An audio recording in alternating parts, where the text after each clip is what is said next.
What's up mga mare? Kumusta kayo? For today's video ay magluluto nga pala tayo ng all-time favorite na Pinoy champurrado na pwedeng pang merienda. Pero ngayon ay magluluto tayo nito para sa agahan namin, kaya tara, sama na. Dati ay alas 10 na ako halos gumigising, pero na-realize ko parang hindi siya mabuti sa katawan. Kaya ngayon ay maaga tayong gigising para maghanda ng lulutuin natin. Kinuha ko na nga itong nyog na binili natin kahapon sa mga nagtitinda ng mga root crops sa katabing barangay namin. Tinawag ko na nga itong kapatid ko na nagbabantay ng tindahan para siya na yung magbiyak nito at mapurol yung aming sundang.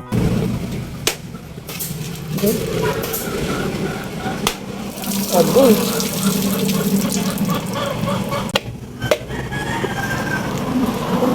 Okay na?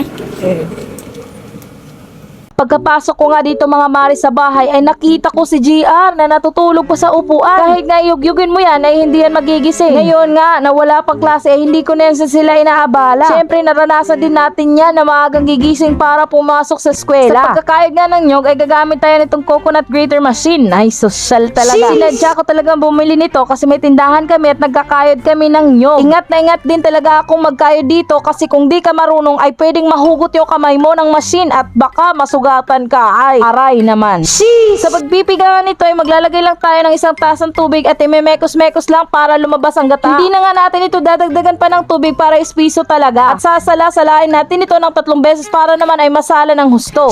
Huhugasan na nga natin itong kaldero na paglulutuan natin at maglalagay ako ng isang lata at kalahating bigas. Saka huhugasan natin ang bigas. Sa paglalagay nga ng tubig ay isang pitsil na nga yung nilagay ko para naman ay dumami ang ating lugaw at may mimigay pa tayo mamaya sa mga pinsan ko.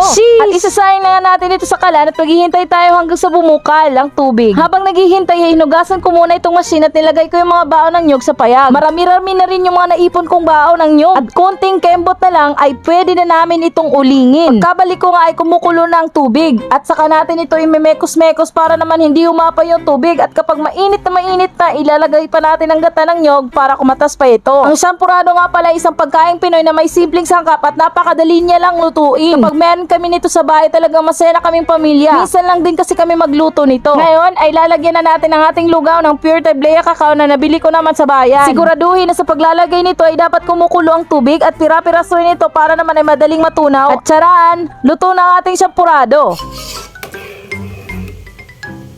Bale mga mare, hindi ko na pala ito nilagyan ng asukal. Kasi kung may kakain, sila na yung bahalang maglagay ng ayal sa dami ng asukal na gusto nila. Siguro, mga isang sako ng asukal. Sheesh! Para sa akin, mas masarap ang champurrado kung brown sugar yung ilalagay dito. Tara, kain na tayo mga mare ko. At perfect din talaga to sa panahon ngayon na laging umuulan tuwing hapon. Ewan ko lang talaga.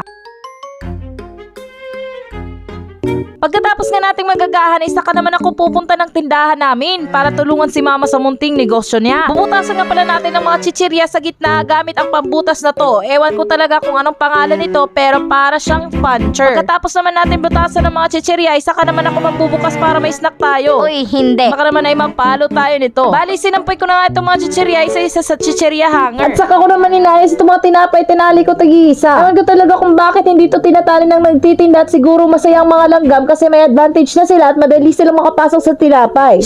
Nag-i-enjoy din talaga ako sa pagtatali nito kasi papaikot-ikotin mo lang yung cellophane kagaya ng pagpapaikot sa'yo ng plastic mong kaibigan. Char, bye na nga sa'yo.